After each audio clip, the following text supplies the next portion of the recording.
안녕하세요. 자발리라의 김준재입니다. 오늘은 편입에 대해서 한번 여러분과 이야기를 나누고자 하는데요. 사실 편입이 조금은 굉장히 조심스러운 부분이 많은데요. 현재 편입을 고민하시는 분들도 많으시고 편입하시는 분들의 개개인의 상황이 모두 다르기 때문에 한 가지 솔루션으로 말씀드린다는 게 사실 쉽지가 않기 때문에 이 영상을 만들기 전까지도 사실 고민이 굉장히 많았습니다. 그럼에도 불구하고 이렇게 진로를 정함에 있어서 매우 중요한 문제이기도 하고 실제로 많은 분들께서 저에게 상담을 요청하는 주제이기도 하기 때문에 이번 시간은 편입 관련 많은 분들이 궁금해하시는 내용에 대해 저의 생각들을 한번 이야기해 보도록 하겠습니다.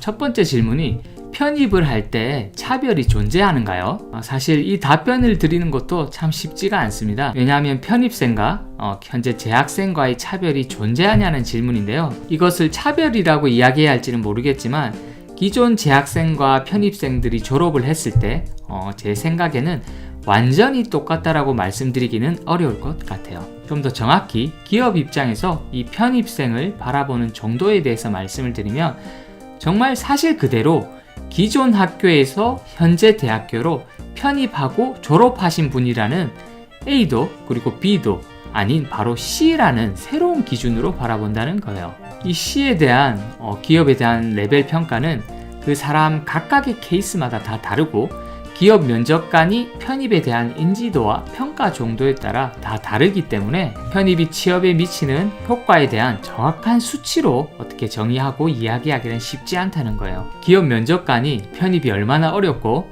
얼마나 많은 노력이 필요한지에 대해서 잘 이해하고 있다면 편입 졸업생이 얼마나 성실하고 그리고 얼마나 노력했는지에 대해서 이해할 수 있지만 편입을 전혀 이해하지 못하는 면접관인 경우에는 그냥 편입했네 라고 인지할 수도 있다는 거예요. 그래서 제가 여러분에게 꼭 해드리고 싶은 말은 이렇게 평가에 대한 불확실성이 굉장히 높은 이 편입을 취업에 대한 만능 솔루션으로 생각하지는 마시라는 거고요.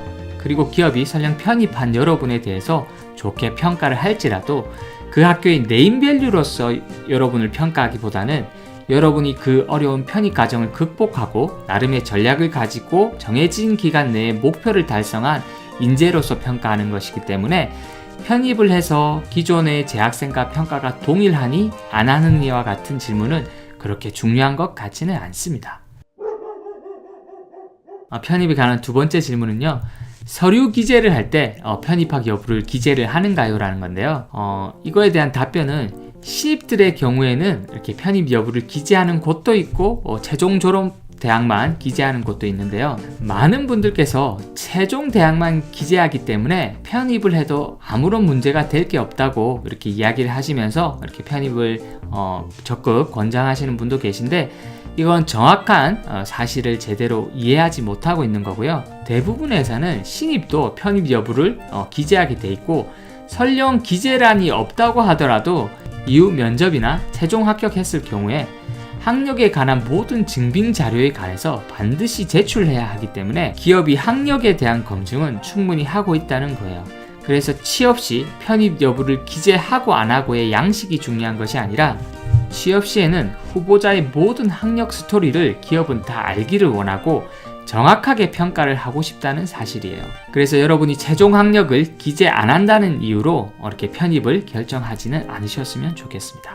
제가 생각할 때 편입을 할 때 가장 중요하게 생각해야 할 부분은요. 바로 편입에 대한 기회 비용이 아닌가 싶어요. 편입을 통해 학교를 변경하거나 학과를 변경함에 있어서는 개개인의 상황에 따라 다 다르기 때문에 정확한 해답이란 건 없지만 그래도 제가 여러분께 해드릴 수 있는 조언은 편입 기간은 꼭 최소화해야 한다는 거예요. 본인이 취업을 위해 학교나 학과를 변경하는 건데 그것을 준비하는 기간이 너무 길어지거나 어떤 비용 부담이 너무 커진다는 것은 취업을 위한 본래 목적에 맞는 효율적인 방법이라고는 할 수 없기 때문에 만약 여러분이 편입을 이렇게 생각하고 계신다면 꼭 편입의 목적을 이렇게 고려하셔서 내가 단순히 학교 네임밸류가 필요한지 아니면 학과 변경을 통해 직무 교육이 필요한지를 이렇게 충분히 잘 고려하셨으면 좋겠습니다. 많은 취업 준비생들이 취업을 위한 편입에 굉장히 많은 시간과 비용을 지불하는데요. 제 개인적인 생각은 다른 이유가 아닌 취업을 위한 편입이라면 저는 적극적으로 권장하지는 않고요. 지금 있는 현재의 상황에서 취업을 할 수만 있다면 먼저 취업을 하시고 이후에 직무에 필요한 재교육을 하시는 게 더 안정적이고 효율적이지 않을까 생각이 되는데요. 왜냐하면 취업을 위해 너무 많은 준비를 했음에도 불구하고 막상 여러분이 이렇게 회사나 조직에 맞지 않는 성향일 수도 있고 괜히 너무 준비를 오래 해서 나이와 같은 학력 이외의 경쟁력이 낮아질 수도 있기 때문에 너무 편입 또는 학교를 이렇게 취업이나 성공에 맞는 솔루션으로는 생각하지 않으셨으면 좋겠습니다. 오늘 편입에 대해 이렇게 말씀을 드렸는데 워낙 사람마다 다양한 케이스가 많아서 꼭 이게 정답이라고는 말씀드릴 수 없는데요. 그래도 저희 이야기가 여러분의 중요한 결정을 하는데 조금이라도 도움이 되셨으면 좋겠고요. 오늘 내용에서 더 궁금한 점이 있으시면 언제든지 댓글 달아주시면 제가 아는 한도 내에서 최선을 다해서 이렇게 여러분께 의견 드리도록 하겠습니다. 감사합니다.